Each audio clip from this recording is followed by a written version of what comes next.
Avasti mateys! Shantae and the Pirate's Curse has finally sailed over to the PS4 on April 18th, 2016 and cost $19.99, with a 25% discount for PlayStation Plus members. Can this sequel bring more booty this time around, or has the treasure of the franchise already been plundered? That's what I'm here to find out, but before I begin, this key was obtained from the publisher for the purposes of review. That won't change my opinion of the game in the end, but you should know that because of FTC guidelines, as well as the whole morals thing, you know? So after the events of Risky's revenge, Shantae is left without her genie powers. She's a genie, by the way. And of course, trouble docks itself at her home, Scuttletown. The mayor has sold off the town to the Ammo Baron for chocolate. Yeah, that's literally how the game starts, and it highlights one of the game's strengths, its ability to not take itself too seriously. That style mixes well with great writing to help give the game a light-hearted nature to it, which complements Shantae's upbeat personality. The story is complemented by some great sprite animations that help in character building. It's fun to just watch Shantae shake her booty back and forth while picking up some dark magic, or to watch her idle animations. Good character design and great artwork help to make a presentation that harks back to the older days of the bit era, while still retaining a modern design. Now you should expect this effort from Wayforward by now, but it doesn't make it any less impressive, even if you can still see the pixelation on some characters. Granted, this part could use a bit of an upgrade for future iterations in my opinion, but the game does well for its 3DS and Wii U roots. It focuses on smoothness rather than graphical fidelity, and the game never falters in that. Let me also point out this game is kid-friendly, but does have the appeal to adults with some hidden jokes as well. But you really can't get better than the Pirate's Curse for humorous yet safe content that shouldn't offend anyone, unless people are going out of their way to get offended. There were definitely moments that made me laugh out loud, as it's able to hit the punchline rather well with minimal setup. This is an enhancer, and its score will come up later in the review. Also, touching on the music a bit, it's what you'd want. Great tone-appropriate music for each level that does a good job of capturing the environment while complementing the action. Take a listen.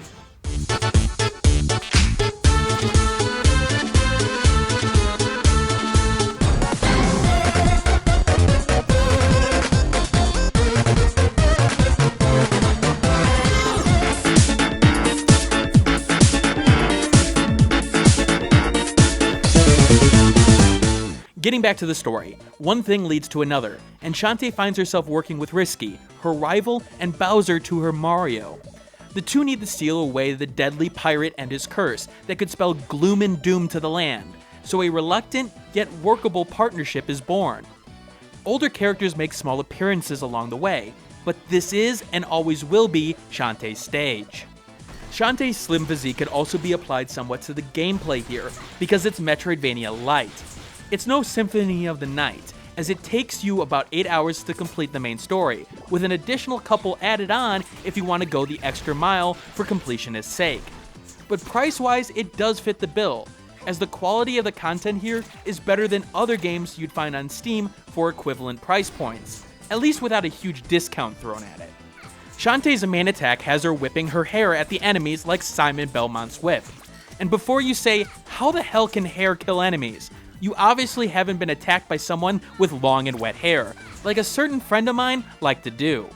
And no, it's not just because she's a genie, because guess what? She lost her powers in the last game. As you play through the game, you can get upgrades that will make it more deadly, and I'd recommend picking up at least the first set of them, regardless of your playstyle.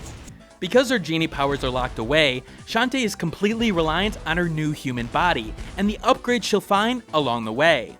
Now, why Risky's earthly possessions are scattered among the different islands is a good question, but those items are a good set of upgrades that Shantae can use. Risky's hat will let you float jump around to get over longer pits, while Risky's boots will let you run through the environment at breakneck speeds. What this does well, in particular later in the game, is adding to Shantae's movement options, making it easier to move along the environment or provide new challenges.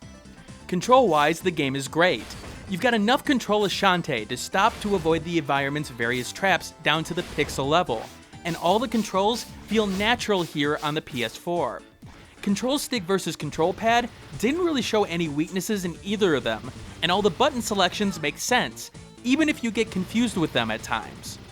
Combat can be fun, but it's pretty limited in the arsenal. You do have some options once you get the sword and the cannon later in the game, but literally the first 2/3 of the game, you're relying on nothing but your hair. Sure, you've got the pistol, but I found it to be mostly useless, even when upgraded.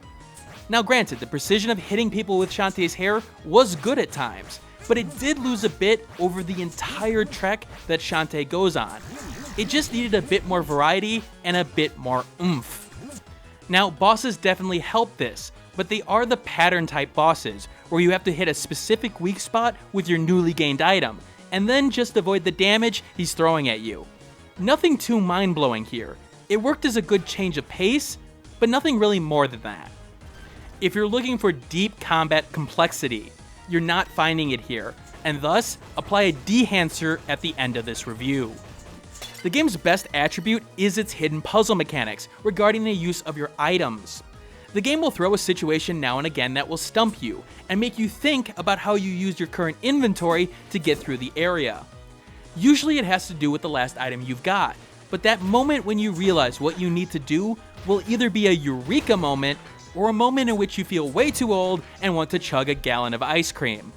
That happened to me several times, and there's some impressive design and teaching elements in this game at times.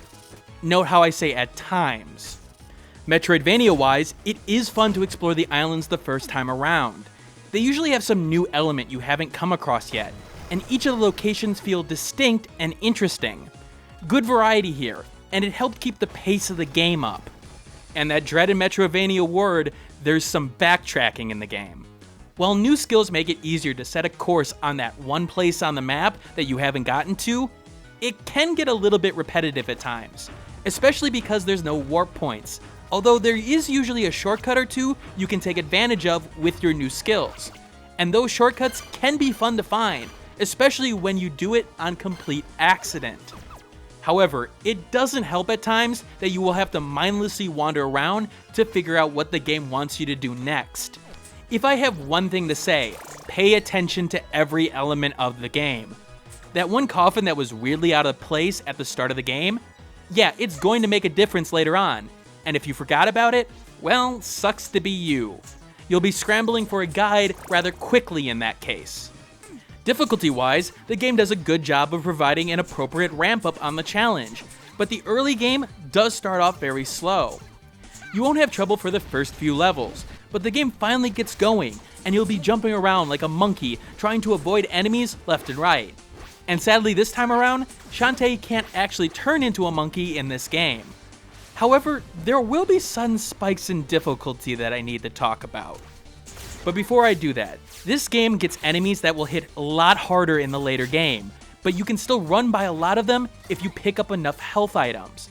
Now granted, that means you're not picking up some of the other upgrades that the game is throwing at you, but if you rather Shantae give her poor hair a rest, it is an option, and speedrunning can be done in this game. Nevertheless, slow and steady wins this race. Enemy placement is deliberate, and running in wildly will probably get you damaged, especially in the late game. Twitch reflexes do help, but with the speed that Shantae can move at times, that won't be enough. Like the old Castlevania games on the NES, methodically going through and taking one challenge at a time is your best bet. Where the game doesn't do so well is some of the alternative gameplay, where the game changes things up on you, and one section in particular comes into mind, the Nightmare Woods. Here the game makes you carry Roddy Tops, clever naming again, back to her home as she's been poisoned by a spider. And get ready to be frustrated, as one touch from an enemy will kill you here, and you'll die a lot. Remember how I said this game was kid-friendly? This section is not. Very precise platforming is needed along with good timing, which the game really hadn't asked from you up to that point. That build should have been natural in terms of difficulty, but this one was a spike, and if Mega Man has taught us anything, spikes are bad. The frustration factor goes through the roof, as if you hesitate for 1 second, you'll have to start a section over again, and some sections are particularly long. In fact, this does reveal a base problem with teaching the player new mechanics at times. In particular, there's a stealth section of the game that pops up. While getting caught the first time is fine for teaching the don't be in the gaze of the guards mechanic, it's this section that's the problem. The game has not taught you that you can hide in the shadows here, so when this first showed up, I had no idea what to do. A small cutscene with a rat hiding and coming out would have done well here, helping the gamer understand that yes, you can hide in the darkness. Instead, you'll most likely get captured and have to do a bunch of what you've already mastered over again. Shantae and the Pirate's Curse does have an X factor to it. It's charm. The game's production value and storytelling helps this, but even with the gameplay having some hiccups, I ended up not minding it much while I was playing. It gets you into this sort of zone, where all your frustrations and worries go away, even if you're still trying to get out of the Nightmare Forest at the time. It's the overall combination of the elements that make this effective, so if you want a de-stressor, I do believe that Shantae and the Pirate's Curse does that fantastically. And yep, that's an enhancer to the score. Shantae and the Pirate's Curse harkens back to the older days of platforming, mixed with Wayforward's modern design, and it's a nice relaxing romp through the ocean waves, with occasional tidal waves thrown at you to cause some problems.